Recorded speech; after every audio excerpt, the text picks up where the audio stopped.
नमस्ते बच्चों। मैं मनीषा गोखले आशीष हिंदी क्लासेस में आप सभी का स्वागत है। आज हम पढ़ने वाले हैं आपकी पूरक पुस्तक संचयन से पाठ 2 स्मृति का दूसरा भाग, जिसे लिखा है श्री राम शर्मा जी ने।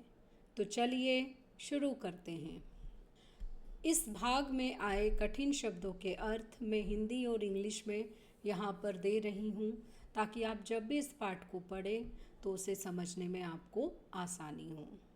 तो अभी तक हमने यह पढ़ा कि जब लेखक और उसका छोटा भाई अपने बड़े भाई के द्वारा दी गई चिट्ठियों को पोस्ट ऑफिस में डालने के लिए जा रहा था, तो रास्ते में कुएं के अंदर पड़े काले सांप की फुसकार सुनने के लिए लेखक ने जब ढेला डाला तो गलती से टोपी के अंदर रखी हुई चिट्ठियाँ भी उस कुएं में गिर गईं, और अंत में लेखक ने यह निर्णय लिया कि वह कुएं में जाकर उन चिट्ठियों को निकालेगा।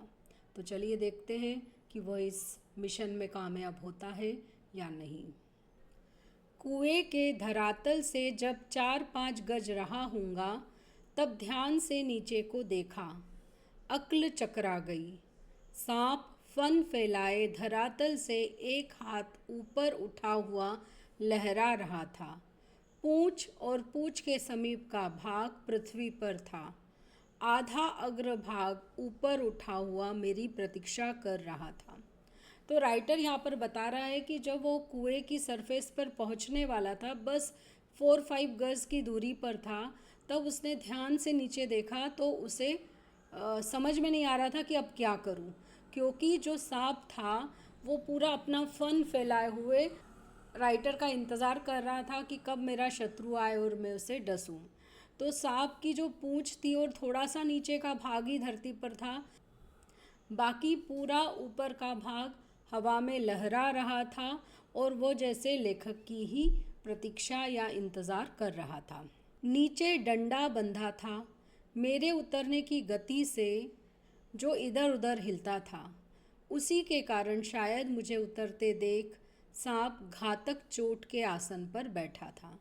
तो इसका कारण लेखक क्या बता रहा है कि जो धोती में डंडा बंधा हुआ था, तो जब लेखक उतर रहा था तो वो उसके वज़न के कारण वो जो डंडा था वो इस तरह से मूव हो रहा था, है ना, जैसे कि एक पेंडुलम मूव होता है, कुछ उसी तरह से। तो इस तरह से डंडे को हलते हुए देखकर सांप समझ गया कि कोई ना कोई खतरा है, और इसीलिए वो अपने दुश्मन या अपने खतरे का सामना करने के लिए फन फैलाए हुए बैठा था कि अगर अब कोई मुझ पर आक्रमण करेगा तो मैं उस पर आक्रमण करूँगा। सपेरा जैसे बीन बजाकर काले सांप को खिलाता है और सांप क्रोधित हो फन फैलाकर खड़ा होता और फुकार मारकर चोट करता है, ठीक उसी प्रकार सांप तैयार था। तो आपने देखा होगा कि जब सपेरे मतलब सांप को पालने वाले जो लोग होते हैं, वो जब बीन पर एक धुन बजाते हैं तो सांप जो होता है वो अपनी जगह से बाहर आ जाते हैं और अपने फन खोलकर तैयार हो जाते हैं। तो कुछ ऐसी ही सिचुएशन में अभी वह काला सांप नीचे था और लेखक उससे बस 4-5 गज ऊपर की दूरी पर था। उसे समझ में नहीं आ रहा था कि अब मैं क्या करूं, ये सांप तो बीचों बीच मेरा इंतज़ार किए हुए बैठा है। उसका प्रतिद्वंदी मैं उससे कुछ हाथ ऊपर धोती पकड़े लटक रहा था। धोती डेंग से बंधी होने के कारण कुएं के बीचों बीच लटक रही थी और मुझे कुएं के धरातल की परिधि के बीचों बीच ही उतरना था। इसके माने थे सांप से 1.5-2 फुट गज नहीं की दूरी पर पैर रखना, और इतनी दूरी पर सांप पैर रखते ही चोट कर था। तो राइटर यहाँ बता रहा है कि वह अपने प्रतिद्वंदी, अपने शत्रु मतलब राइटर का इंतज़ार कर रहा था, जो कि कुछ हाथों की दूरी पर ऊपर धोती को पकड़े हुए लटका हुआ था, और अगर वह नीचे उतरता तो वो केवल थोड़ी सी दूरी पर ही 1.5-2 फुट की या गज भी नहीं की दूरी पर पैर रखना था, कि उसकी जो धोती थी वो बीचों बीच थी उस कुएं के। लेखक को क्या था, इस सरकमफरेंस के या इस परिधि के बीचों बीच उतरना था, पर सांप उससे बहुत कम दूरी पर तैयार बैठा हुआ था उसके ऊपर आक्रमण करने के लिए। अगर वो यहाँ पर पैर भी रखता तो सांप उसे डस लेता। अब लेखक क्या बता रहा है कि स्मरण रहे कच्चे कुएं का व्यास बहुत कम होता है, नीचे तो वह 1.5 गज से अधिक होता ही नहीं।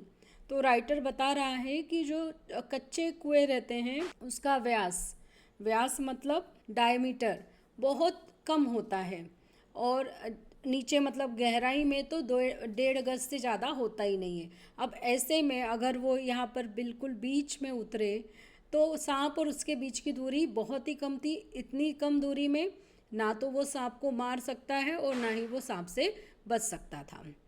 ऐसी दशा में कुएं में मैं सांप से अधिक 4 फुट की दूरी पर रह सकता था, वह भी उस दशा में जब सांप मुझसे दूर रहने का प्रयत्न करता। पर उतरना तो था कुएं के बीच में, क्योंकि मेरा साधन बीचों बीच लटक रहा था। ऊपर से लटक कर तो सांप नहीं मारा जा सकता था, उतरना तो था ही, है ना। तो राइटर यहाँ पर बता रहा है कि मैं अगर बीचों बीच उतरूँगा तो सांप से मेरी दूरी बहुत कम रहेगी और सांप मुझ पर आक्रमण करेगा, मुझे मारेगा। जबकि ऐसा नहीं है कि सांप मुझसे बचकर भाग रहा है डर के मारे, बल्कि वो तो तैयार बैठा हुआ है कि कब मेरा दुश्मन आ रहा है और कब मैं उस पर हमला करूं। तो दूसरा ये भी था कि वो जैसे यहाँ पर रस्सी से यहाँ लटका हुआ है, तो यहाँ पर लटक कर तो वो सांप को नहीं मार सकता, उसके लिए उसे नीचे तो उतरना पड़ेगा, क्योंकि ये जो कुआं है वो बहुत छोटा है और इस छोटे से कुएं के अंदर जब तक वो नहीं पहुंचेगा वो सांप का सामना नहीं कर सकता। पर अंदर पहुंचने पर डर यह है कि सांप उसे डस लेगा। अब उतरना तो था ही, थकावट से ऊपर चढ़ भी नहीं सकता था। अब तक अपने प्रतिद्वंदी को पीठ दिखाने का निश्चय नहीं किया था। यदि ऐसा करता भी तो कुएं के धरातल पर उतरे बिना क्या मैं ऊपर चढ़ सकता था। धीरे धीरे उतरने लगा। तो यहाँ पर राइटर कह रहा है कि सांप और उसके बीच की दूरी बहुत कम होती और सांप उसे डस लेता। ऊपर से लटक कर तो सांप नहीं मारा जा सकता था, उतरना तो था, और थकावट से ऊपर चढ़ भी नहीं सकता था क्योंकि वो बहुत थक चुका था और वह अपने दुश्मन को से हार भी नहीं मानना चाहता था। पीठ दिखाना मतलब भाग जाना, तो वो भाग जाना नहीं चाहता था, वो जो परिस्थिति है उसका सामना करना चाहता था। इसलिए वो धीरे धीरे उतरने लगा। एक एक इंच ज्यों ज्यों मैं नीचे उतरता जाता था त्यों त्यों मेरी एकाग्रचित्तता बढ़ती जाती थी। मुझे एक सूझ सूझी। दोनों हाथों से धोती पकड़े हुए मैंने अपने पैर कुएं की बगल में लगा दिए। दीवार से पैर लगाते ही कुछ मिट्टी नीचे गिरी और सांप ने फू करके उस पर मुंह मारा। तो राइटर बता रहा है कि उसने निश्चय तो कर ही लिया था कि वो सांप का सामना करेगा, तो अब वो धीरे धीरे नीचे उतरने लगा और जैसे जैसे वो नीचे उतर रहा था वैसे वैसे उसका कंसंट्रेशन, उसका ध्यान बढ़ता ही जा रहा था। और तभी उसको एक सूझ या एक उपाय आया, और वह उपाय क्या आया कि जब वह धोती को पकड़े हुए उतर रहा था तो उसने अपने पैर बगल में लगा दिए। जैसे यहाँ पर ये जो दीवार है वहाँ पर उसने अपने पैर लगा दिए। अब जब उसने पैर लगाए तो क्या हुआ, वहाँ से जो मिट्टी थी वो नीचे गिरी, है ना। जब मिट्टी नीचे गिरी तो सांप ने उस पर फुसकार मारी, या उसे लगा कि कोई दुश्मन वहाँ पर आया है, तो वो उसे काटने के लिए उधर दौड़ा। उसने वहाँ पर मुंह मारा। मेरे पैर भी दीवार से हट गए और मेरी टांगें कमर से समकोण बनाती हुई लटकती रही। पर इससे सांप से दूरी और कुएं की परिधि पर उतरने का ढंग मालूम हो गया। तो जब सांप ने उस मिट्टी पर मुंह मारा, लेखक डर गया और उसने अपने पैर ऊंचे कर लिए, मतलब 90 डिग्री पर उसने वो खड़े कर लिए। अब पर उसको ये आइडिया आ गया कि उसे किस तरह से कुएं के अंदर उतरना है। तनिक झूल कर मैंने अपने पैर कुएं की बगल से सटाए और कुछ धक्के के साथ अपने प्रतिद्वंदी के सम्मुख कुएं की दूसरी ओर 1.5 गज पर कुएं के धरातल पर खड़ा हो गया। आंखें चार हुई, शायद एक दूसरे को पहचाना। सांप को चक्षुश्रवा कहते हैं, मैं स्वयं चक्षुश्रवा हो रहा था। अन्य इंद्रियों ने मानो सहानुभूति से अपनी शक्ति आंखों को दे दी हो। तो जो राइटर था वह सांप के ठीक सामने उतर गया और अब दोनों ने एक दूसरे को देखा, मतलब आंखें चार हुई, मतलब आमना सामना हुआ और एक दूसरे को पहचाना कि अच्छा ये हमारा प्रतिद्वंदी है या अपोनेंट है, या ये हमारा दुश्मन है जिससे कि हमें अपने आप को बचाना है। अब राइटर कह रहा है कि जो सांप होता है उसे सुनाई नहीं देता, मतलब वो सुनने का काम भी अपनी आँखों से करता है। तो वैसे ही राइटर कह रहा है कि आज जैसे मेरी आँखें ही सबसे ज़्यादा काम कर रही थी, बाकी मेरे कान, नाक, मुंह, त्वचा कुछ भी काम नहीं कर रहा था। सारी इंद्रियों में सबसे ज़्यादा जो एक्टिव थी वो कौन थी? आँखें, क्योंकि मुझे ध्यान रखना था कि सांप अब नेक्स्ट मूव क्या करता है। तो मेरा पूरा ध्यान उस सांप की एक्टिविटी पर था कि वो क्या कर रहा है ना। तो मैं खुद भी अब चक्षुश्रवा बन गया था, अब मुझे सुनाई नहीं दे रहा था, सब कुछ मैं सुनने का काम भी आंखों से कर रहा था। सांप के फन की ओर मेरी आंखें लगी हुई थी कि वह कब किस ओर को आक्रमण करता है। सांप ने मोहिनी सी डाल दी थी, शायद वह मेरे आक्रमण की प्रतीक्षा में था, पर जिस विचार और आशा को लेकर मैंने कुएं में घुसने की ठानी थी वह तो आकाश कुसुम था। तो राइटर यहाँ पर बता रहा है कि अब मैं पूरा ध्यान मेरा सांप की तरफ था कि अब वो कहाँ जाएगा, किधर आक्रमण करेगा, और यह विचार और आशा को लेकर मैं जो कुएं में उतरा था, मैंने सोचा था कि बस कुएं में उतरूंगा, सांप को मारूंगा, चिट्ठियाँ लूँगा और ऊपर आ जाऊंगा। वो तो अब मुझे ऐसा लग रहा था कि इम्पॉसिबल है, असंभव। आकाश कुसुम मतलब असंभव कार्य। मनुष्य का अनुमान और भावी योजनाएं कभी कभी कितनी मिथ्या और उल्टी निकलती हैं। मुझे सांप का साक्षात होते ही अपनी योजना और आशा की असंभवता प्रतीत हो गई। तो यहाँ पर राइटर कह रहा है कि कई बार हम फ्यूचर की बहुत अधिक प्लानिंग करते हैं, सपने देखते हैं, पर जब हम वास्तव में उस सिचुएशन में आते हैं तो हमें लगता है कि वो सारी प्लानिंग बेकार ही गई, या जो हमने सोचा था वह पॉसिबल नहीं है। और यह राइटर के साथ हुआ। जब उसने कुएं के अंदर उतरकर अपने सामने सांप को देखा तो उसे पता चला कि उसने जो प्लानिंग की थी या जो वो सोच कर आया था कि मैं तो सांप को मारकर आसानी से जो चिट्ठियां हैं वो उसे उठाकर वापस ले जाऊंगा, वो उतना सहज या आसानी से होने वाला काम नहीं है। वो बहुत डिफ़िकल्ट है, या कह सकते हैं कि इम्पॉसिबल लगने लगा था। डंडा चलाने के लिए स्थान ही न था। लाठी या डंडा चलाने के लिए काफ़ी स्थान चाहिए जिसमें वे घुमाए जा सके। मतलब डंडे को आप घुमा के मारते हो तो उस उतना घुमाने के लिए भी उस कुएं के अंदर जगह नहीं थी। तो इसलिए राइटर कह रहा है कि अब जो मैंने सोचा था कि मैं सांप को मार दूंगा वो तो मुझे इम्पॉसिबल लग रहा था। और सांप को डंडे से दबाया जा सकता था, पर ऐसा करना मानो तोप के मुहरे पर खड़ा होना था। यदि फन या उसके समीप का भाग न दबा तो वह फिर पलटकर ज़रूर काटता, और फन के पास दबाने की कोई संभावना भी होती तो फिर उसके पास पड़ी हुई 2 चिट्ठियों को कैसे उठाता। तो एक पॉसिबिलिटी थी कि वो उसके फन को दबा दे, पर अगर वो ठीक से नहीं दबा या उसके पास का ही पार्ट नहीं दबा तो वो तो तुरंत उठकर राइटर को काट खाएगा, है ना। और अगर फन दब भी जाए तो उसके पास की ये जो दो चिट्ठियां हैं उन्हें वह कैसे उठाएगा। तो ये सारी समस्या उसके सामने आ रही थी। 2 चिट्ठियां उसके पास उससे सटी हुई पड़ी थी और एक मेरी ओर थी। मैं तो चिट्ठियां लेने ही उतरा था। हम दोनों अपने पैरों पर डटे थे। उस आसन पर खड़े खड़े मुझे 4-5 मिनट हो गए। दोनों ओर से मोर्चे पड़े हुए थे, पर मेरा मोर्चा कमज़ोर था। कहीं सांप मुझ पर झपट पड़ता तो मैं, यदि बहुत करता तो उसे पकड़कर कुचलकर मार देता, पर वह तो अचूक तरल विष मेरे शरीर में पहुंचा ही देता और अपने साथ साथ मुझे भी ले जाता। तो राइटर यहाँ पर कह रहा है कि एक चिट्ठी मेरे पास थी, बाकी 2 चिट्ठियाँ उसके पास सटी हुई बस उसके शरीर से लगी हुई पड़ी हुई थी। इसलिए अब मुझे वो चिट्ठियाँ कैसे लेना ये समझ में नहीं आ रहा था। मैं अपनी पोजीशन पे खड़ा हुआ था, सांप भी अपनी पोजीशन पर था। ऐसा खड़े हुए मुझे 5 मिनट हो गए। मैं सोचता रहा। मैं जानता था कि मेरी जो सिचुएशन है वो बहुत कमज़ोर है, मैं बहुत वीक अपोनेंट हूँ। जो सांप है वो बहुत पावरफुल अपोनेंट है। अगर उसने मुझ पर हमला कर दिया और काट लिया तो मेरे पास तो कोई ऑप्शन नहीं है। ज़्यादा से ज़्यादा मैं उसके बाद उसे मार तो दूंगा, पर उसने जो जहर मेरे शरीर के अंदर डाल दिया उसके बाद मेरा बचना मुश्किल है, और सांप के साथ साथ मैं भी मर जाऊंगा। बस ये गनीमत थी कि सांप ने उसके ऊपर हमला नहीं किया था। अब तक सांप ने वार न किया था, इसलिए मैंने भी उसे डंडे से दबाने का ख्याल छोड़ दिया। चूँकि सांप ने उसके ऊपर आक्रमण नहीं किया था तो उसने भी सोचा कि मैं सांप को डंडे से नहीं दबाऊंगा। ऐसा करना उचित भी ना था। अब प्रश्न था कि चिट्ठियाँ कैसे उठाई जाए। बस एक सूरत थी, डंडे से सांप की ओर से चिट्ठियों को सरकाया जाए। यदि सांप टूट पड़ा तो कोई चारा न था, कुर्ता था और कोई कपड़ा न था जिससे सांप के मुंह की ओर करके उसके फन को पकड़ लूं।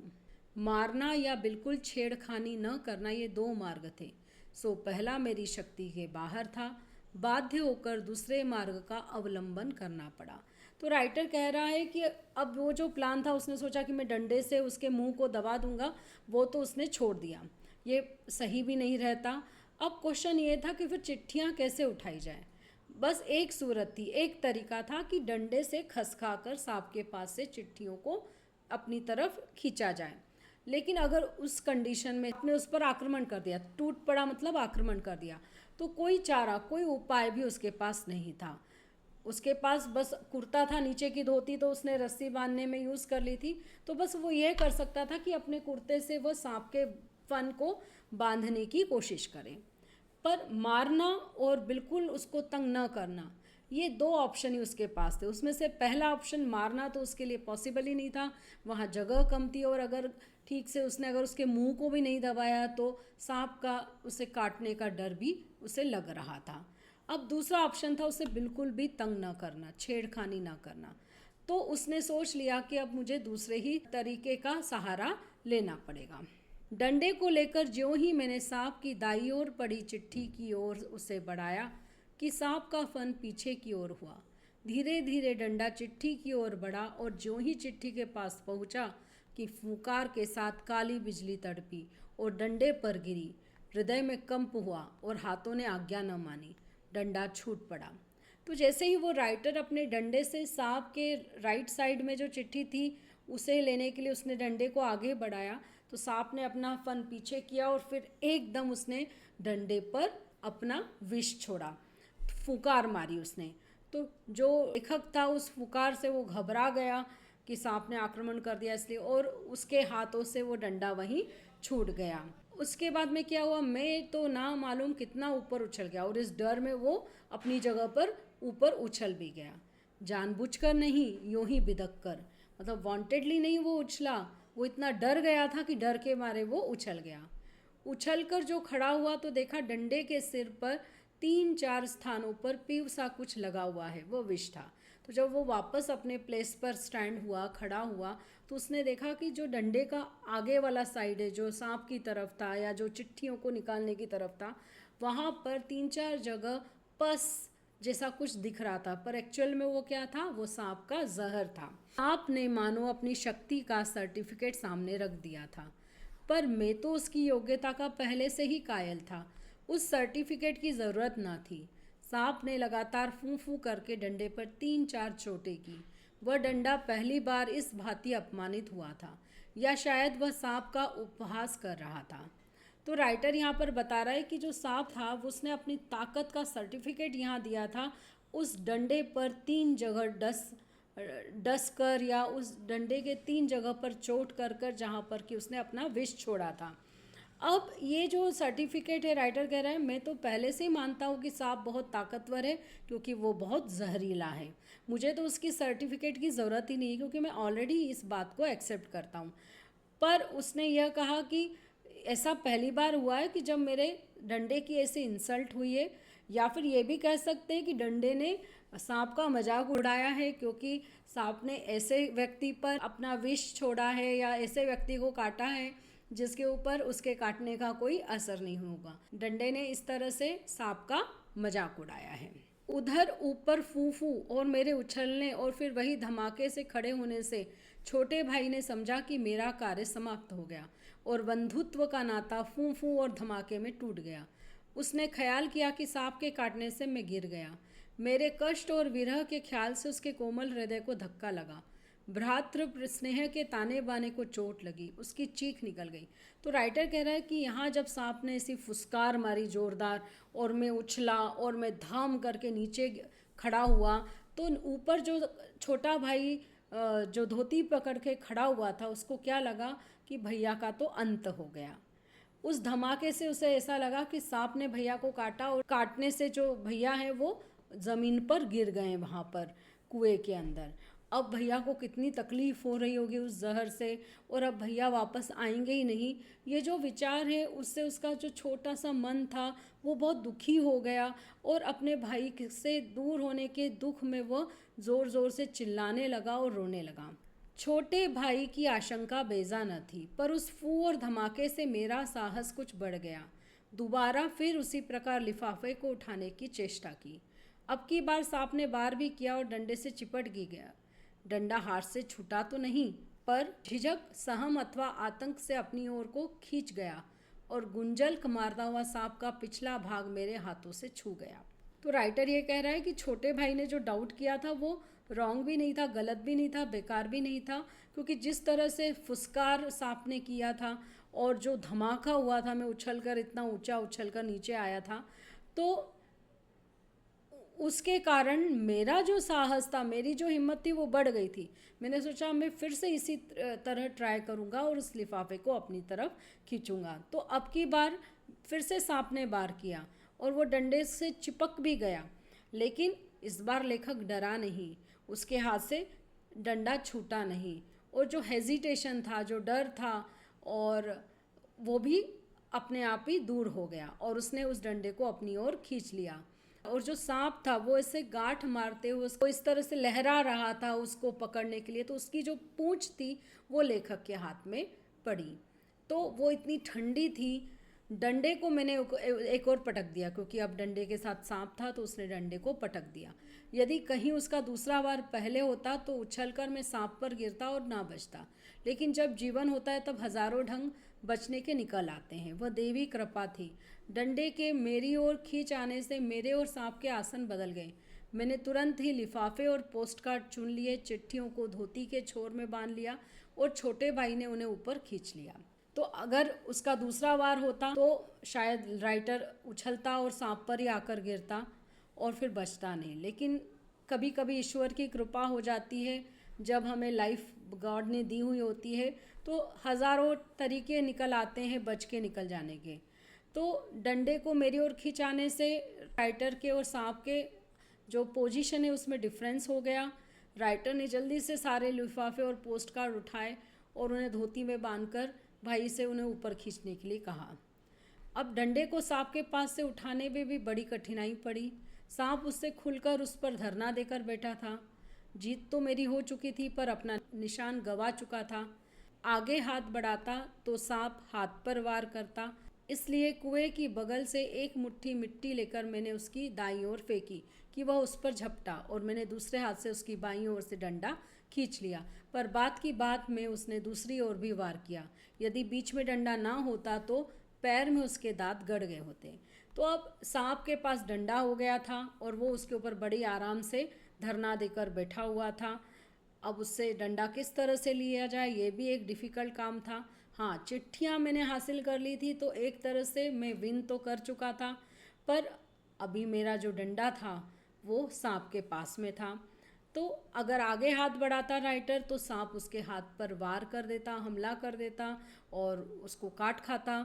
इसलिए राइटर ने क्या किया, कुएं की साइड से थोड़ी सी और मिट्टी ली, उसको लेफ़्ट साइड फेंका। जब उसने मिट्टी फेंकी तो सांप को लगा वहाँ कुछ खतरा है और सांप ने वहाँ पर डसा। तब तक राइटर ने लेफ़्ट साइड से वो डंडा खींच लिया, पर सांप इतना चपल था, इतना एक्टिव था कि उसने दूसरा वार लेफ़्ट साइड भी किया। वो तो अच्छा था कि बीच में डंडा था तो राइटर के पैर पर सांप का वार नहीं हो पाया, नहीं तो शायद अगर डंडा ना होता तो राइटर के पैर पर सांप के दांत गड़ गए होते। अब ऊपर चढ़ना कोई कठिन काम ना था। केवल हाथों के सहारे, पैरों को बिना कहीं लगाए हुए 36 फुट ऊपर चढ़ना मुझसे अब नहीं हो सकता। राइटर कहना है कि ऊपर चढ़ना डिफ़िकल्ट काम नहीं होता है, लेकिन वो जिस कुएं में उतरा था वो 36 फुट गहरा कुआं था और उसमें चढ़ने के लिए आपको बच्चा था तो आप दीवारों की मदद नहीं ले सकते थे। केवल हाथों के बल पर, हाथों के सहारे आपको ऊपर चढ़ना था, बिना पैरों को कहीं लगाए, क्योंकि कहीं पर भी पैर लगाएंगे तो गिरने का डर रहेगा। अब वो राइटर को इस उम्र में पॉसिबल नहीं है, जबकि उस उम्र में वो 36 फुट ऊपर चढ़ गए थे। 15-20 फुट बिना पैरों के सहारे केवल हाथों के बल चढ़ने की हिम्मत रखता हूँ। कम ही, अधिक नहीं, है ना। तो 15 से 20 फुट तक तो वो अभी केवल हाथों के सहारे चढ़ सकते हैं, लेकिन उससे कम, पर उससे बहुत ज़्यादा नहीं। जबकि उस 11 साल की उम्र में मैं 36 फुट चढ़ा। बाहें भर गई थी, छाती फूल गई थी, धोखनी चल रही थी, पर एक एक इंच सरक सरक कर अपनी भुजाओं के बल में ऊपर चढ़ आया।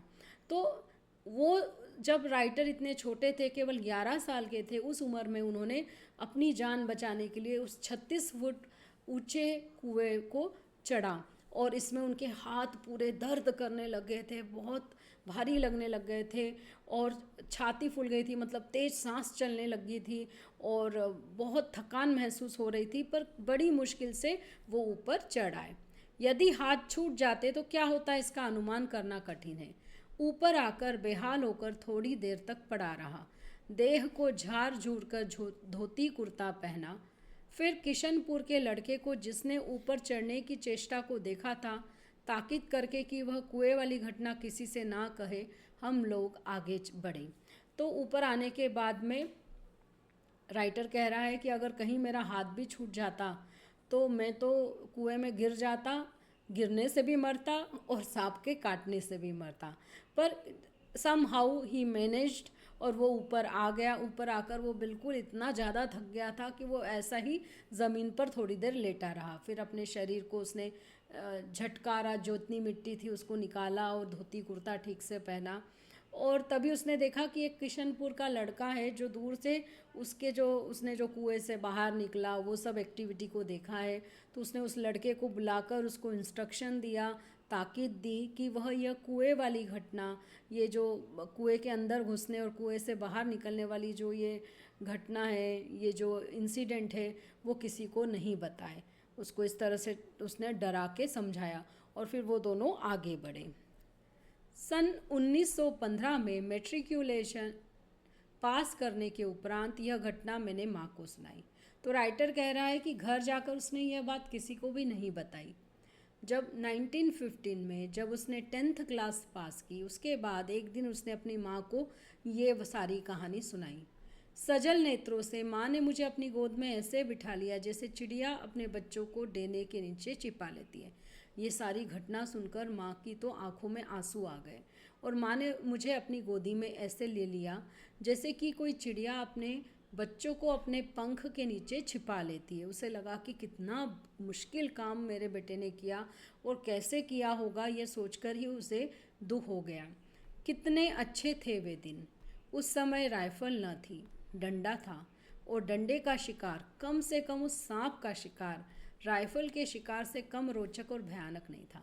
तो राइटर याद कर रहा है उस घटना को, और कह रहा है कि आजकल तो राइफल होती है जिससे कि हम जानवरों का शिकार करते हैं, पर उस समय में केवल डंडा था, और डंडे से शिकार करना यूँ तो वो बाएं हाथ का खेल समझता था, पर एटलीस्ट उस दिन जो उसने सांप का शिकार किया, मतलब सांप के पास से जो वो चिट्ठियाँ लेकर वापस आया, वो किसी गन से किए गए शिकार से कम इंटरेस्टिंग और ख़तरनाक नहीं था। अगले वीडियो में इस पाठ के प्रश्नोत्तर लेकर फिर से हाजिर होंगी। तब तक के लिए धन्यवाद।